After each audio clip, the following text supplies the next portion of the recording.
How to help a woman heal from a father wound. If you love a woman who carries a father wound, you've probably already run into the strangest part of it. Even if you didn't have a name for what you were seeing, you can be consistent. You can be kind, steady, present, exactly the partner that she says she wants, and it still won't feel like enough to her. And some part of her will keep waiting for you to leave.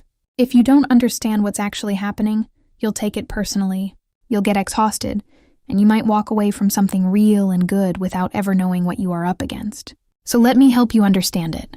In this video, I'm going to show you what a father wound actually is, where it comes from, and how it subtly shapes the way that she loves. And the way that she reads you, the specific patterns that you'll see show up in the relationship. And this is the important part, what your role in her healing actually is, and just as crucially, what it isn't. Because there's a version of trying to help that wrecks both of you, and there's a version that gives her nervous system something that it has never genuinely had. I want to be really clear about one thing before we start. You are not her therapist, and you cannot heal this for her. Deep wounds like this heal with real support, often professional support and with her own work. But the person she's in a relationship matters enormously to that process, for better or worse. So this is about how to be the better without losing yourself in the attempt. What a father wound actually is. Let's start with what we're talking about, because the phrase gets thrown around loosely, and the reality is quite specific. A father wound forms when a girl grows up with a father who was absent, emotionally distant, critical, or inconsistent. Maybe he wasn't there. Maybe he was there physically, but never emotionally available. Maybe his approval ran hot and cold, so she learned to perform for love that just kept moving. However, it happened, the result is the same. Her very first blueprint for what love from a man feels like was built around absence, inconsistency, or conditions. And here's the part that matters for you because it explains almost everything that follows. The nervous system doesn't file that early experience under painful. It files it under familiar. And familiar to the nervous system feels like home, even when home was the place that hurt. So, a woman with a father wound can grow up to find steadiness slightly uncomfortable and inconsistency, strangely. Magnetic because her early wiring learned to read well. He stay as the sensation of love. That's the engine underneath everything I'm about to describe. How you'll see it show up?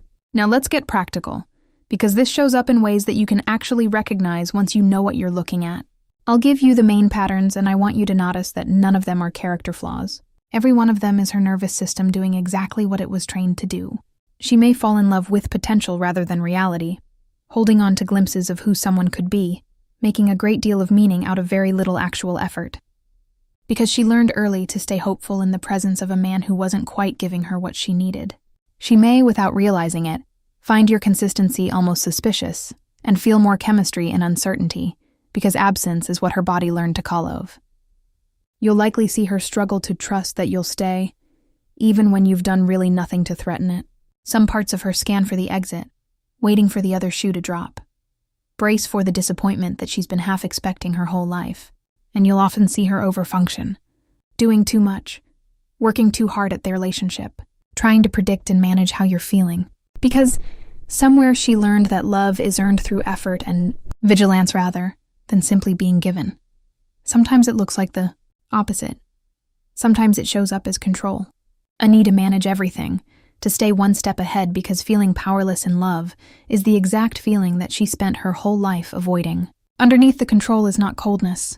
Underneath it is a frightened person trying not to be caught off guard again. You might be recognizing someone as I describe this. And if you're a woman who's watching this and recognizing yourself, seeing it clearly is where all of this starts. Firstly, what your job isn't. Before I tell you what helps, I have to tell you what doesn't. Because the most well-meaning men get this exactly backwards and they burn themselves out trying. It is not your job to fix her. It is not your job to be her therapist, to love her hard enough that the wound dissolves, or to prove your way through her defenses by absorbing whatever comes at you. That version of helping feels noble, and it's a trap because it puts your healing on your shoulders and it teaches you to abandon your own needs in service of hers. That's not love, that's overfunctioning.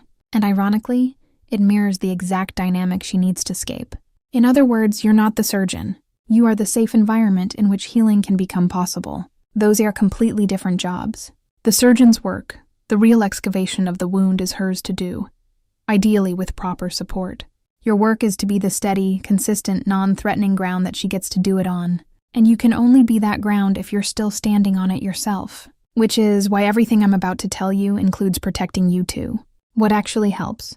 Now here's what you can do, and it's way more powerful than you think. Because you can offer her nervous system something that it may have never once received.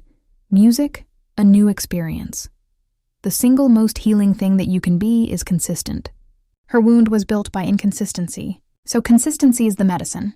And I mean, it's the unglamorous kind, which looks like you'll do what you say you'll do. You'll show up when you said you would. Your warmth on Tuesday looks like your warmth on Saturday. This will feel almost too simple to matter, but it will matter more than any grand gesture, because you're slowly, repetitively teaching her body a new pattern. This one is here to stay, and she might do it without meaning to. When someone's braced for you to leave, they sometimes unconsciously poke at the connection to see whether you will. It might look like a cold spell, her pulling back, a flash of control, or the overfunctioning. The instinct here is to match it, to withdraw, or to get defensive or torture so frantically that you lose yourself. But what actually helps is to stay steady and warm without absorbing it or collapsing underneath it. Don't be cold and don't be smothering. Just, I'm still here. I'm still me. That steadiness held over time is the exact experience that her nervous system never got. And here's the piece that protects you both, because it's the thing that makes the difference between supporting her and disappearing into her wound. You keep your own boundaries. If she overfunctions, you don't let her carry the whole relationship. You gently hand her back her half and reassure her that it's safe to let go. If the control shows up, you don't submit to it, and you don't fight it. You name it kindly, and you hold your ground. A woman healing a father wound doesn't need a man with no spine who lets her run the whole show out of fear. She needs a man who's steady enough to stay and self-respecting enough not to be managed or controlled. That combination of warm and unshakable is the rarest and most healing thing that you can offer her. Now, I have to give you the harder part of this because a video that only tells you to be patient and consistent would be doing you a disservice. Being a safe and steady partner, it's powerful, but it's not unconditional, and it is not endless. There is a real difference between supporting someone who's doing their own work and slowly dissolving yourself into someone who is not. If she's aware of her patterns, taking responsibility for them, and genuinely reaching for help and growth, then your steadiness has something to partner with, and the two of you can build something that heals. But if the patterns are running the relationship unchecked, if you're being punished for another man's failures, if nothing you ever do lowers her guard, if you're shrinking month by month just to keep the peace, then you are not helping her heal. You're just absorbing the wound and slowly acquiring one of your own. So watch how you feel over time. Not in any single hard moment, but are you becoming stronger next to her or smaller?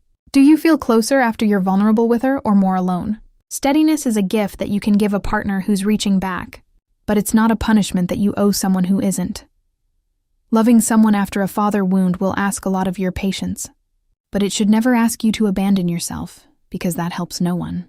And it teaches her one more time that love means someone has to suffer. A father wound turned absence into something that felt like love long before she had any say in it.